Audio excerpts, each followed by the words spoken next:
Assalamualaikum warahmatullahi wabarakatuh. Bertemu kembali dengan saya Hijrah Purnama Putra dalam mata kuliah Audit Lingkungan.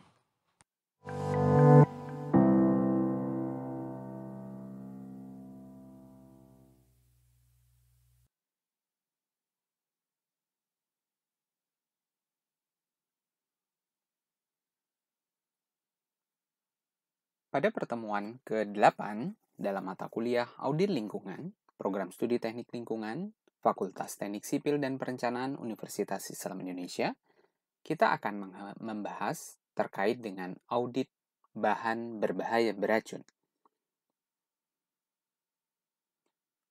Pada pertemuan kali ini, kita akan membagi ke dalam menjadi dua bagian video.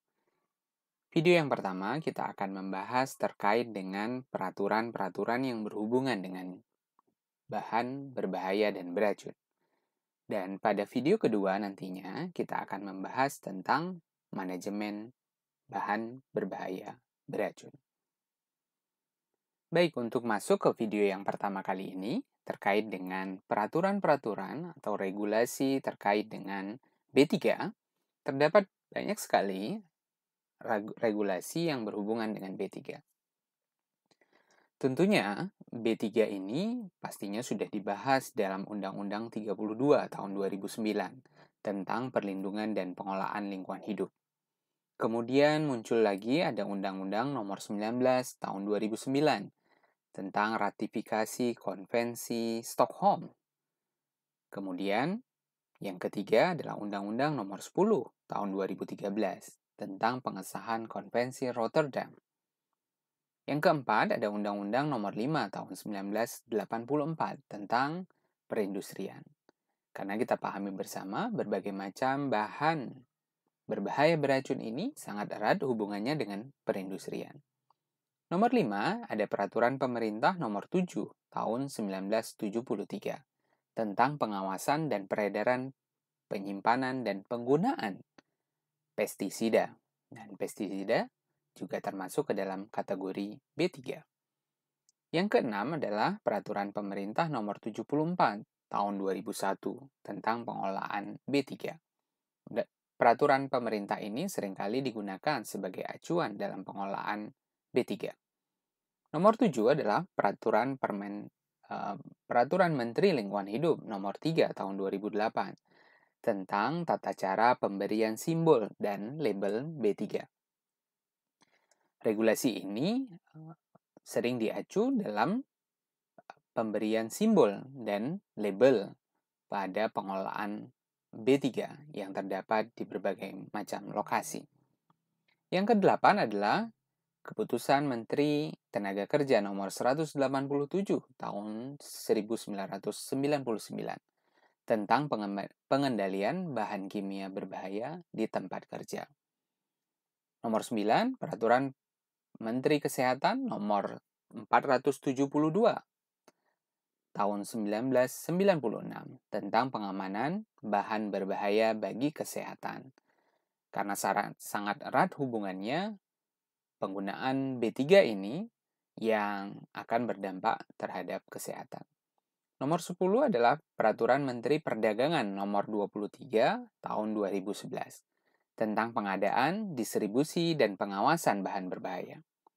Nomor 11 Peraturan Menteri Perindustrian Nomor 24 tahun 2006 tentang pengawasan produksi dan penggunaan bahan berbahaya untuk industri.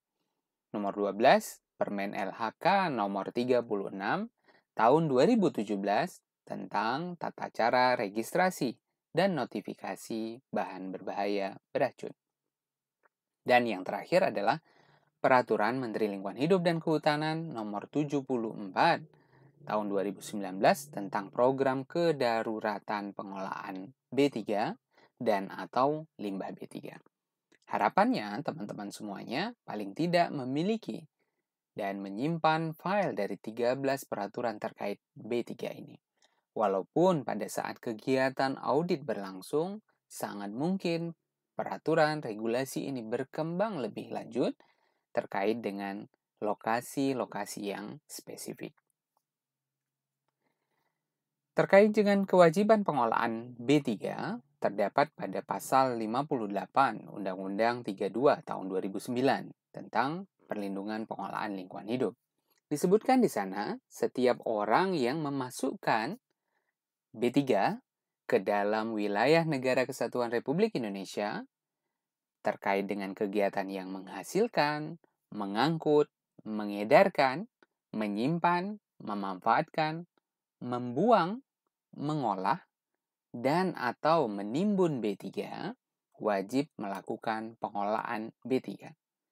Jika dilihat pada pasal 58 ini, tanpa terkecuali ya, semua aktivitas mulai dari menghasilkan sampai menimbun, menyimpan B3 wajib melakukan pengolahan B3.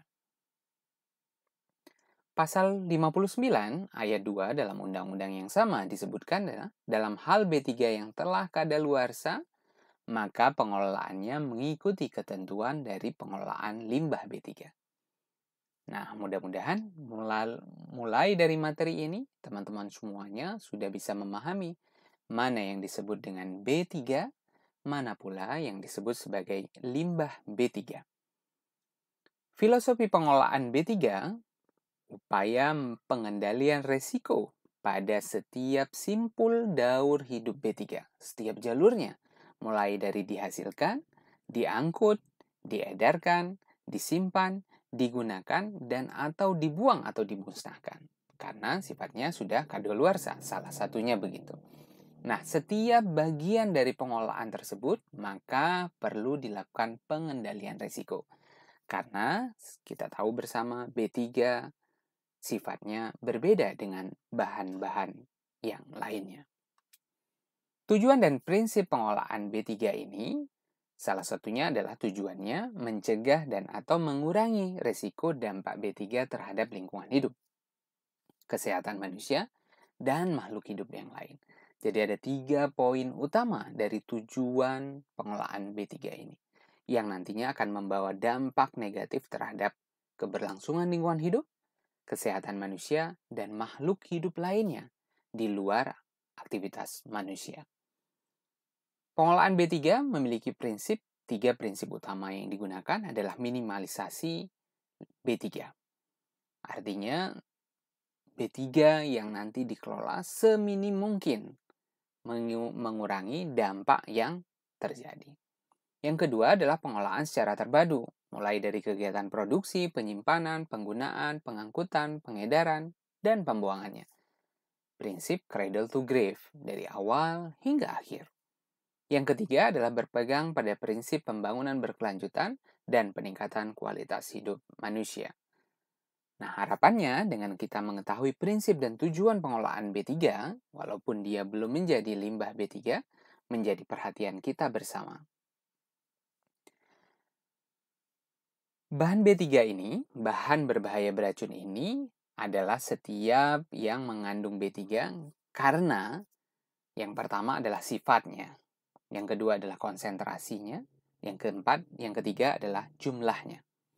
Yang dapat mencemarkan, merusak, membahayakan lingkungan hidup, kesehatan, dan kelangsungan hidup manusia. Mirip seperti yang terjadi pada saat pengolahan limbah B3. Baik itu sifatnya langsung maupun tidak langsung. Artinya dari sifatnya, dari konsentrasinya, dan dari jumlahnya.